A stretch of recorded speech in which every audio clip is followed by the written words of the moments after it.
Quick announcement before today's video, everybody. We have our giveaway going on really strong right now. There's about 10 more days until it finishes, and if you haven't got a chance to check it out yet, you can follow the links in the description down below and pretty much get a chance at winning any game you want to from the list of games on that website. So yeah, go ahead, check out the links in the description box, and again, a huge shout out to Instant Gaming for helping me setting these up, and the winner is going to be announced both via email as well as here on this channel. So you should probably take advantage of the current Farming Frenzy event that is happening in Borderlands 3, and this is something that is going to last up until the end of January, but there's some really nice increased chances for legendary drops to happen. Of course, the chances for Anointed effects to appear on these drops have also been increased, and to top it all off, the rare spawn rate has also been bumped up quite significantly, to the point that I'm seeing many of these rare spawns appearing on every run that I'm doing. And also, let's not forget about the Malian Takedown, shall we? Because the Malian Takedown is now easier to complete. It now scales down to a lower number of party mates, which means that you don't need to have a god tier build in order to have access to it and even finish it. So that is why in this video I kind of want to go over a list of some of the locations and items that you might want to farm and take advantage of during this event. As always, if you enjoyed this video, a thumbs up on it would be super appreciated, and let's get started. I'm going to begin the list with some of the weapons that I'm going to be focusing on in this event. Of course, starting off with the Redline shotgun that drops from Road Dogg in the Splinterlands, and if you are like me, you probably found Road Dogg to be very elusive. He was a very rare spawn for me, even though for others it might have been quite a frequent one, but in this case he seems to be spawning almost every run in this case, and because of this I was able to get the Redline shotgun several times. Now, if you didn't use the Redline shotgun so far, this is one of the most powerful weapons currently in the game. It still holds to be very powerful even on Mayhem 4, and you can go ahead and test this, for example, on Graveward, and pretty much one-shot him with the proper build, especially if you use it in the sticky mode. So definitely go ahead and check it out, and I would also recommend farming this until you get something with an Anointed effect that gives you 100% damage increase upon skill end. That is one that works really awesome with a Mo's build, but it can probably work for other builds in there as well. The second weapon is going to be the Cutsman SMG. This drops from Borman Nades in the Meridian outskirts. As a matter of fact, Borman Nades was also quite a rare spawn for me for some reason, but the Cutsman SMG is still something relevant even to this day, and something that I am still using against Wotan the Invincible as well as against the Moxie DLC, especially the corrosive one that goes really well against any robot enemies or anything really that has an armor on it. But in this case, the Cutsman SMG is also still relevant. It's still very powerful to this day. It's one of the weapons that hasn't been nerfed, or at the very least, if there were any changes to it, they weren't that significant, and you can still make use of it and make it really powerful. Now, if you managed to get this in the past, especially during the Halloween event with the Terrified effect that gives it an extra projectile, yes, that abuse still exists in the game. You can still do it, but you don't actually have to get this. You don't actually have to abuse the game in order to make this powerful. This is still very powerful on its own as long as you get it with the proper Anointed effect and also with some proper damage and modifiers on it. But otherwise, still a good weapon, still something that I'm using in a lot of my loadouts, so I definitely recommend going in and getting it.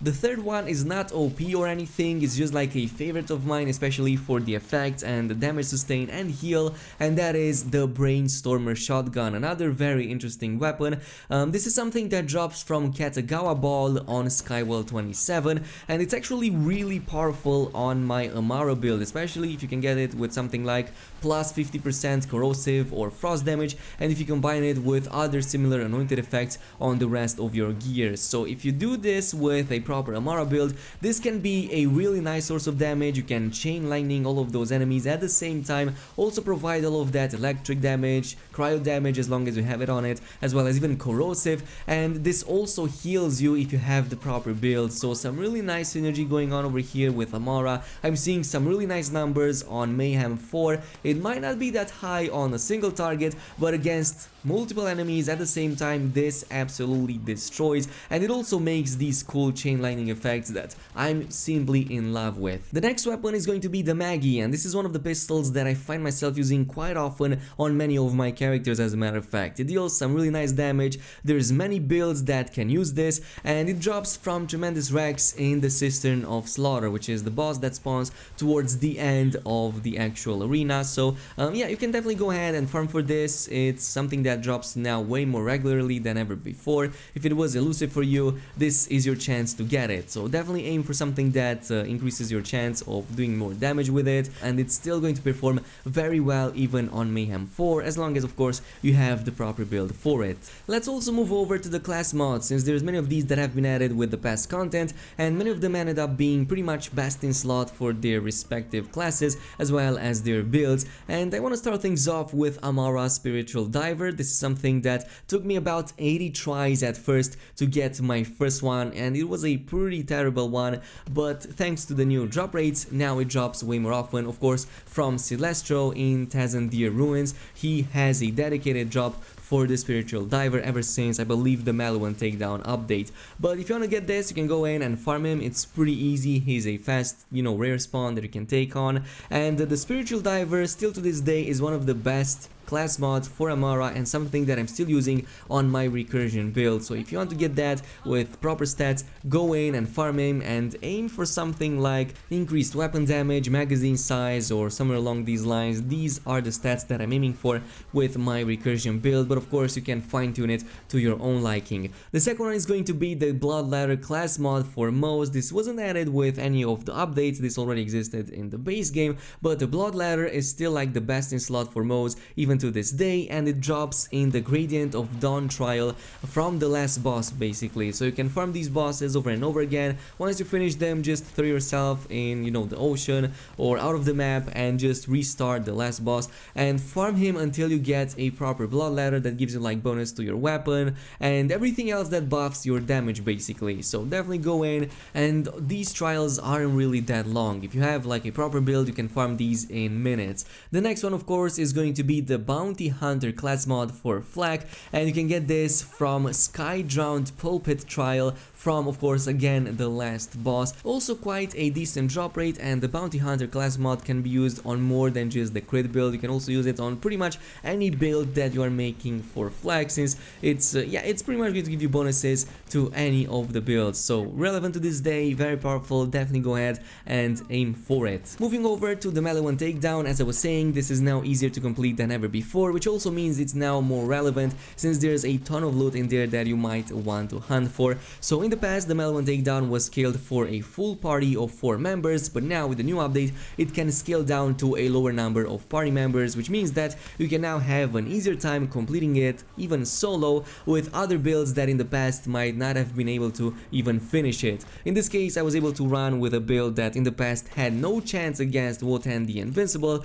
but now it is much easier to finish him even in Mayhem 4 on True Vault Hunter mode. So definitely go ahead and check it out. There's some stuff in here that you might want to get, such as for example the Crater MP5, which is a very powerful weapon still to this day, very interesting one. It pretty much increases your accuracy when you're in the air or when you're jumping, so really powerful weapon. You can test it on Mayhem 4. It's absolutely devastating, very precise, and I just love it. So if you didn't get it in the past, you can get this from both the Valkyrie squad as well as Wotan the Invincible, and as a matter of fact both of these boss encounters will drop many of these new items that have been added in the Malian Takedown, as well as like the Spiritual Diver that I was talking about earlier that also drops from Celestro. So you can also get him from Valkyrie squad and Wotan, and there's other weapons in there as well to get. I'm gonna post a link down below with all of the legendary drops as well as their respective sources. Finally, let's also not forget about the Jackpot DLC, the Moxie DLC. There's a number of drops over here that are very important. Of course,